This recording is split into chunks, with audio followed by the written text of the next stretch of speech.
Dear brothers and sisters in the Lord, ప్రభునందు ప్రియమైన సహోదరి సహోదరులారా, today's verse for our meditation is taken from the book of Ephesians, chapter 5, verse 19. ఈరోజు మన ధ్యానం కొరకు ఎఫెసీయులకు రాసిన పత్రిక 5వ అధ్యాయం 19వ వచనం నుండి తీసుకొనబడింది. Speaking to yourselves in psalms and hymns and spiritual songs, singing and making melody in your heart to the Lord. ఒకనినొకడు కీర్తనలతోనూ సంగీతములతోనూ ఆత్మ సంబంధమైన పాటలతోనూ హెచ్చరించుచు మీ హృదయములలో ప్రభువును గూర్చి పాడుచు కీర్తించుచు.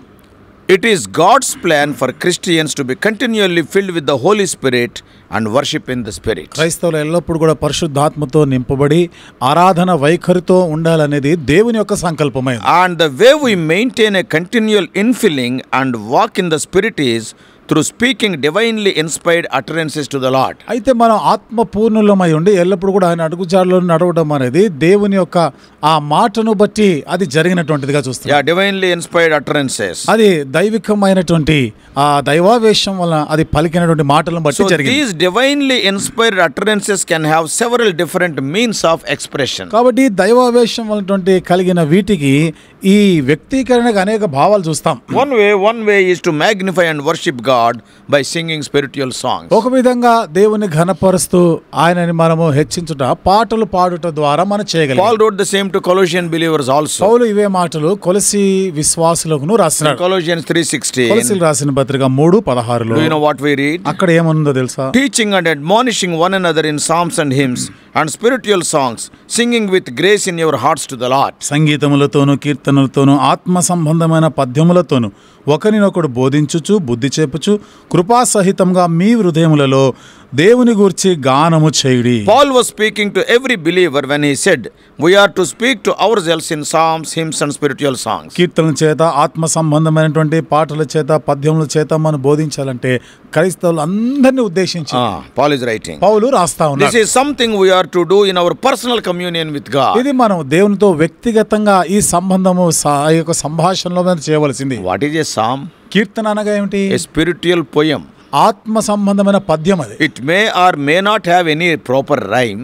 ఇందులో సరి అయినటువంటి ఆ రాగం అది ఉండొచ్చు ఉండకపోవచ్చు. But there is an element of poetry about it. అయితే ఇందులో ఈ పద్యానికి సంబంధించినటువంటి ఒక భాగం ఉంది. It can be sung, it can be chanted or it can be recited. అది పాడడం గానీ లేకపోతే దాన్ని వల్లించడం గానీ అట్లా పలకడం గానీ కావచ్చు. A person given to music would naturally sing a song given by the Spirit. కాబట్టి ఒక వ్యక్తి దానికి సంగీతాన్ని ఇస్తున్నప్పుడు ఇది ఆత్మ చేత ఆయనకి ఇవ్వబడినదిగా అది పాడుతూ ఉంటారు. Others who are not inclined to sing would simply speak out the psalm. ఎవరు మిగతా వారు ఎవరైతే అది పాడలేరో దాన్ని వాళ్ళు ఆ పాటని చదవగలరు. Many times అనేక సార్లు God will give us a psalm in our private prayer life for our benefit. దేవుడు మన ఏకాంత ప్రార్థనలో మనకి ఈ పద్యం ఈ పాటని మన ప్రయోజనం కొరకు ఇస్తుంటాడు. On the other hand, మరొక వైపు చూస్తే a hymn is a song of praise and worship addressed to and directed toward God. ఈ కీర్తన ఇది నేరుగా మనము దేవుని సూచిస్తూ పాడేటువంటి పాటగా ఉంటుంది. A spiritual song brings forth the revelation of the word and the Holy Spirit has given you. ఆత్మ సంబంధమైనటువంటి పాట దేవుని ద్వారా నీకు అప్పగించినటువంటి పరిశుద్ధాత్మ యొక్క బయలుపరుపుగా ఉంది. It may be a scripture. ఇది లేఖనాలు కావచ్చు. It may be a word of encouragement or exhortation. అది మన ప్రోత్సాహకరమైనటువంటి మాట, ఆదరించే మాటగా, హెచ్చరిక చేసే మాట. Psalms and hymns and spiritual songs are given by the Holy Spirit. ఈ కీర్తనలు, పాటలు, ఆత్మ సంబంధమైన పద్యాలు ఇవన్నీ కూడా పరిశుద్ధాత్మ ద్వారా అనుగ్రహించబడ్డాయి. They can connect us to heaven. కాబట్టి ఇవి మనల్ని పరలోకంతో అనుసంధానం చేస్తాయి. Jesus called this kind of utterance in the New Testament as worship. యేసు ప్రభువు క్రొత్త నిబంధనలో దీనినే ఆరాధనగా చెప్పారు. Once we are initially filled with the Spirit and sing supernaturally, ఒకసారి మనం ఆత్మచేత నింపబడి అతీతమైనటువంటి విధానంలో మనం పాడినప్పుడు we are to continue singing supernaturally. మనము అతీతమైనటువంటి విధానంలో ఎడతెగక పాడుతూనే ఉండాలి. So Ephesians 5:18 and 19, అంటే ఎఫెసీయులకు రాసిన పత్రిక 5వ అధ్యాయం 18, 19 వచనాలు, and also Colossians 3:16, కొలసీ రాసిన పత్రిక 3:16 they కూడా are talking about the supernatural utterance the Holy Spirit gives us on the spur of the moment by the spirit of prophecy. అతీతమైనటువంటి విధానంలో పరిశుద్ధాత్మ మనకి ప్రవచన ఆత్మ మూలంగా ఇవి పాడేటట్లు చేస్తా ఉంది. What is prophecy? ప్రవచనం ఏమిటి? It is the inspired word, utterance given by the Holy Spirit. ఇది దైవావేశం వలనటువంటి పలకబడిన చెప్పబడినటువంటి మాట. So this the simple gift of prophecy, if we read 1 Corinthians 14:3, మొదటి కొరింథీ 14:3లో మనం చదివితే పరిశుద్ధాత్మ యొక్క వరం ఒక it సామాన్యమైనటువంటి రీతిలో మనం speaketh unto చూస్తే men to edification, exhortation and comfort. ఇది మనల్ని క్షేమాభివృద్ధి కలిగించేది గాను మనల్ని ఆదరించేది గాను ఉపదేశించేదిగా ఉంది. It should not be confused with prophet's office. Prophet's office is different. ఇక్కడ మరి ప్రవక్తలు చేసే పనితో కలపడానికి లేదు. వాళ్ళ పరిచర్య వేరు. They will give us the revelation of the future. వారు భవిష్యత్తు గురించినటువంటి ప్రత్యక్షతనిచ్చేవారు. So according to 1 Corinthians 14:31, కొరింథీయులకు రాసిన మొదటి పత్రిక 14:31 వచనం ప్రకారం every believer can prophesy. ప్రతి విశ్వాసి కూడా ప్రవచించగలడు.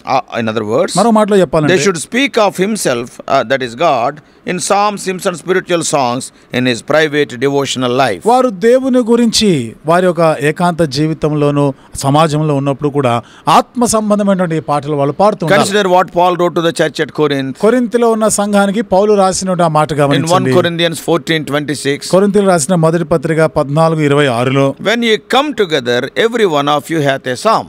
మీరు కూడి వచ్చినప్పుడు ఒక్కొక్కడు కూడా కీర్తన పాడవలెను. The reason everyone in the early church could have a psalm when they came together was that they had been speaking in psalms and private prayer lives also. కూడి వచ్చినప్పుడు ప్రతి ఒక్కరు ఒక్కొక్క కీర్తన పాడడానికి కారణము వారి ఏకాంత జీవితంలో కూడా ఈ అనుభవం ఉంది వాళ్ళకి. The benefits of speaking to ourselves in psalms, hymns and spiritual songs are great. కీర్తనలు ఆత్మ సంబంధమైన పద్యములు పాటల ద్వారా మన గురించి మనం పాడుకోవడం ఇది చాలా గొప్పదిగా మనం చూస్తున్నాం. There are some benefits. ఇందులో కొన్ని మేళ్ళు ఉన్నాయి.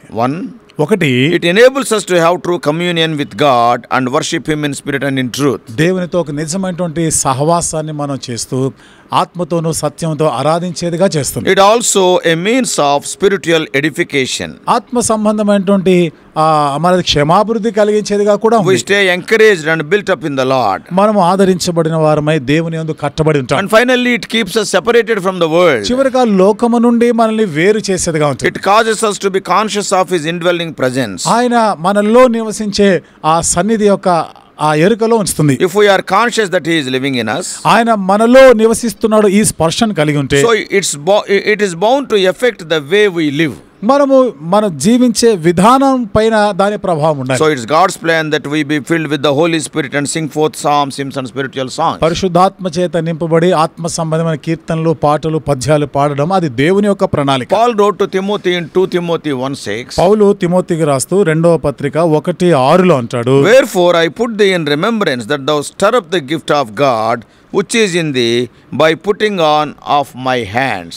ఈ హేతువు చేత నా హస్త నిక్షేపణం వలన నీకు కలిగిన దేవుని కృపావరము ప్రజ్వలింపజేయవలనని నీకు జ్ఞాపకము చేయుచున్నాను. What gift Paul was talking about? పౌలు ఇక్కడ ఏ వరం గురించి మాట్లాడుతున్నాడు? There is a twofold application of this verse. ఈ వచనంకి రెండింతలుగా అన్వయింపజేసుకోదగినది. The word gift here can refer to impartations by the Holy Spirit given when God sets his people aside for service.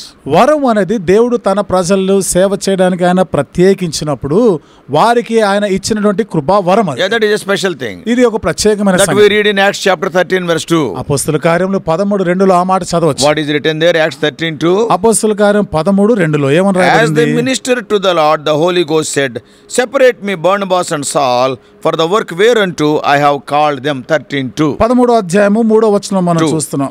2వ వచనంలో మనం చూస్తే, వారు ప్రభువును సేవించుచు ఉపవాసము చేయుచుండగా పరిశుద్ధాత్మ నేను బర్నబాను సౌలును పిలిచిన పని కొరకు వారిని నాకు ప్రత్యేకపరచడని వారితో చెప్పాడు. What does it mean? దీని అర్థం ఏమిటి? Something was imparted to Paul and Barnabas by the Holy Spirit as they were set apart for service. పరిశుద్ధాత్మ ద్వారా పౌలు బర్నబాకి వాళ్ళు అంటే ప్రభు కొరకు పరిచర్య చేయడానికి ప్రత్యేకించబడే దాని కొరకే ఇవ్వబడినటువంటి. So the second application of this verse is, ఈ వచనం యొక్క రెండవ అన్వయింపు ఏమిటంటే, the gift Timothy received when Paul laid his hands on him. Paul Timothy మీద తన హస్త నిక్షేపణ చేసినప్పుడు తిమోతి పొందినటువంటి ఆ వరములో it is the gift of the Holy Spirit. అది పరిశుద్ధాత్మ వరము. Notice that Paul said to Timothy, పౌలు తిమోతితో చెప్పిన ఆ మాటను మీరు గమనించండి. what to do with this gift? ఈ వరముతో ఏం చేయాలి? He said, ఆయన అన్నాడు, stir up the gift of God that is within you. కాబట్టి నీలో ఉన్న ఆ దేవుని కృపావరమును ప్రజ్వలింపచే. You can stir up the Holy Spirit yourself within your own spirit by praying and singing. ప్రార్థన చేస్తూ పాట పాడు ద్వారా నీలో ఉన్నటువంటి పరిశుద్ధాత్మను బట్టి ఇవ్వబడిన ఆ కృపావరాన్ని ప్రజ్వలింపజేయాలి. When David was living under the protection of Achish, the king of Gath, దావీదు గాతు రాజు అయిన ఆకీషు దగ్గర ఆయన మరి ఆశ్రయం పొందినప్పుడు, because of Saul's endeavor to kill him, సౌలు అతన్ని చంపాలి అనే ప్రయత్నంలో ఉన్నప్పుడు, the kings of Philistines gathered to fight against Saul. ఫిలిస్తీన్ల రాజులందరూ కూడా సౌలుతో యుద్ధం చేయడానికి వారు కూడినారు. David came with his 600 men. దావీదు 600 మందితో కూడా వచ్చారు. So the kings of Philistines were afraid to allow David to go into combat with them. ఇప్పుడు మరి ఫిలిస్తీన్ల రాజులైన వారు ఈ దావీదుని తమతో కూడా తీసుకొని పోయి యుద్ధం చేయాలంటే వాళ్ళు భయపడ్డారు. David and his men were sent home only to discover that Amalekites have invaded and taken away hostages the families, David's men, and much loot also. మరి దావీదు తన ప్రజలు వారు తిరిగి వెళ్లి చూసినప్పుడు అమాలేకీయులు వచ్చి వారి ఇళ్ళు వారికి ఉన్నటువంటి మనుషులందరినీ కూడా ధ్వంసం చేసి పాడు చేసి అవన్నీ ఎత్తుకొని పోయినట్టు చూశారు. David was greatly distressed for the men. Even the people, they started speaking of stoning him. అక్కడ దావీదు అక్కడున్న ప్రజలను బట్టి ప్రజలు ఆయన రాళ్లతో చంపాలని ప్రయత్నిస్తూ ఇవన్నీ పరిశీలి చూసినప్పుడు ఆయన ఎంతో నిరాశపడ్డాడు. But we read that David encouraged himself in the Lord. అయితే దేవుడు యెహోవాను బట్టి అతను దావీదు దేవునిని బట్టి అతను బలపరచబడ్డాడు, ప్రోత్సహించబడ్డాడు చూస్తాం. The text does not tell us, but I think that it is possible that he is encouraged himself by singing of the Lord's past mercies and power. ఈ భాగంలో చెప్పబడలేదు, కానీ ఇక్కడ అర్థం ఏమిటిదంటే దావీదు గతంలో తాను ఆ పాటల మూలంగా కీర్తనల యొక్క by singing the Lord's past mercies and power. కాబట్టి దేవుని యొక్క గతంలో ఆయన చేసినటువంటి ఆ శక్తి అధికారాన్ని బట్టి పాటలు పాడుతూ దానిని ఆయన జ్ఞాపకం చేసుకున్నాడు. Oh Lord, you have helped me in the దేవా నువ్వు గతంలో నాకు ఈ రీతిగా సహాయం చేశావు. Everybody has left me. ఈ రోజు అయితే నన్ను అందరూ విడిచిపెట్టారు. Amalekites have looted my property. అమాలేకీయులు నా ఆస్తి అంతా కూడా పట్టుకున్నారు. Even my own people wanted to stone me. నా సొంత ప్రజలేమో రాళ్లతో కొట్ట చంపాలనుకుంటున్నారు. Even in that situation, ఈ పరిస్థితిలో కూడా by remembering the past mercies, singing them as songs within himself, he encouraged himself. తన గతంలో దేవుడు చూపిన కృప కనికరాన్ని జ్ఞాపకం చేసుకుంటూ పాటల రూపంలో పాడుకుంటూ తను తాను ఆదరించబడ్డాడు, ఓదార్చబడ్డాడు. He encouraged himself. తను తానుగా ఆయన ప్రోత్సహించబడ్డాడు. We know that when Paul and Silas were in the prison in Philippi, మనం ఎరుగుదాం కదా పౌలు శీలలు ఫిలిప్పి చెరసాల ఉన్నప్పుడు they were beaten very badly. వారు ఎన్నో దెబ్బలు కొట్టినారు. In the midnight hour they were singing there in the prison cell. అర్ధరాత్రి వేళ చెరసాలలో ఉండి వాళ్ళు పాటలు పాడుతూ ఉన్నారు. So throughout the scriptures we are encouraged to sing to the Lord. కాబట్టి లేఖనాలన్నిటిలో కూడా మనము పాటలు దేవుని కొరకు పాటలు పాడుతూ మనం ప్రోత్సహించబడాలని చెప్పబడింది. Jesus also sang a psalm with his disciples before going to the garden of Gethsemane the night he was betrayed. యేసుప్రభువారు కూడా అప్పగించబడిన ఆ రాత్రి గెత్సెమనే తోటకి వెళ్లే ముందుగా శిష్యులతో కలిసి కీర్తన పాడినాడు. That's what we read in Matthew 26:30. ఆ మాట మత్తయి సువార్త 26వ అధ్యాయం 30వ వచనంలో చదవచ్చు. So it is amazing how that by singing we can change our whole attitude or outlet. పాటలు పాడుట ద్వారా మన యొక్క వైఖరి, మన బాహ్య పరిస్థితిని మనం మార్చుకోగలం. అనేది ఎంత అద్భుతమైన సంగతి. It redirects our focus from the problems of God. ఇక్కడ మన సమస్యల నుండి దేవుని వైపుగా మన గురిని, మన దృష్టిని మళ్లించేదిగా ఉంటుంది. It is said that ఇక్కడ చెప్పబడిన మాట during the years of World War II, రెండవ ప్రపంచ యుద్ధ సమయంలో there was a chorus much sung which was appropriate for that time. ఆ సమయానికి అది సరిగ్గా అన్వయింపదగినటువంటి సరైనటువంటి ఒక కీర్తన వాళ్ళు ఒక పల్లవిని పదే పదే పాడుకునేవారు. The chorus goes like this. ఆ పల్లవి ఈ రీతిగా ఉంది. What though wars may come and with marching feet and beat of the drums. యుద్ధాలు వచ్చినప్పుడు ఈ మరి ఆ డప్పు వాయిస్తుండగా దాని శబ్దాన్ని అనుసరించి వాళ్ళు కవాతు చేస్తున్నటువంటి I have Christ in my heart. నా హృదయములో క్రీస్తున్నాడు. What though nations rage as we approach the end of the age. జనములు మనము ఈ యుగానికి చివరికి మనం సమీపిస్తుండగా జనములు మా మీదకి లేచినను. For I have Christ in my heart. నా హృదయంలో అయితే క్రీస్తున్నాడు. God is still on the throne. దేవుడు ఇంకను సింహాసనాసీనుడు. Almighty God is he. సర్వశక్తిమంతుడైన దేవుడు ఆయన. And he cares for his own throughout eternity. తన సొంత ప్రజల కొరకే ఆయన నిత్యత్వము కొరకు కూడా వారి గురించి జాగ్రత్తలు తీసుకున్నాడు. So then come what may, whatever it is, I only can say that I have Christ in my heart. I have Christ in my heart. That was the song. కాబట్టి ఏమి సంభవించినా ఏది ఏమైనా కానీ క్రీస్తు నాలో ఉన్నాడు అనేటువంటిది పదే పదే వాళ్ళు ఇది ఒక పల్లవిగా పాడుకున్నారు. What an encouraging chorus was it. ఎంత ప్రోత్సహించేటువంటి పల్లవి. So may God help us to worship the Lord and refresh ourselves through such spiritual songs. దేవుని ఆరాధిస్తూ ఇలాంటి ఆత్మ సంబంధమైన ఈ పాటల ద్వారా మనల్ని మనం ప్రోత్సహించుకునేలాగా దేవుడు సహాయం చేయనుగా. May God help us. దేవుడు మనకు సహాయం చేయను. Let us pray. ప్రార్థన చేసుకుందాం. Loving heavenly Father, ప్రేమగల మా పరలోకపు తండ్రి, we thank thee for what Paul has written. పౌలు రాసిన మాటలను బట్టి వందనాలు చెల్లిస్తున్నాము. Experientially he has written these things. దేవా ఎంతో అనుభవపూర్వకంగా ఈ మాటలను రాసినాడు. Oh Lord, we have to sing songs unto thee. దేవా మేము మీ కొరకు పాటలను పాడాలి. It is a part of our worship. ఇది మా ఆరాధనలోని భాగం. And that worship nobody can take away. ఈ ఆరాధన ఎవరు తీసివేయలేరు. When everybody left David, he encouraged himself. అందరూ దావీదుని విడిచి వెళ్ళినప్పుడు తను తాను ఎంతో ప్రోత్సహించబడ్డాడు. It is because of you. ఇది మిమ్మల్ని బట్టి. The song you have given to him, it never departed from him. నీవు దావీదుకి ఇచ్చిన ఆ కీర్తన, ఆ పాట తనను ఎన్నడూ విడిచిపోలేదు. Paul and Silas in the prison, they sang songs in spite of their, oh Lord, beaten condition. చెరసాలలో పౌలు శీలలు ఎన్ని దెబ్బలు తిన్నా వాళ్ళు పాటలు పాడినారు. Help us to sing songs. ప్రభువా మేము పాటలు పాడటం సహాయం Always be చేయి. joyful. ఎల్లప్పుడూ సంతోషంగా As ఉండేవారు. Paul says in Philippians 4:4.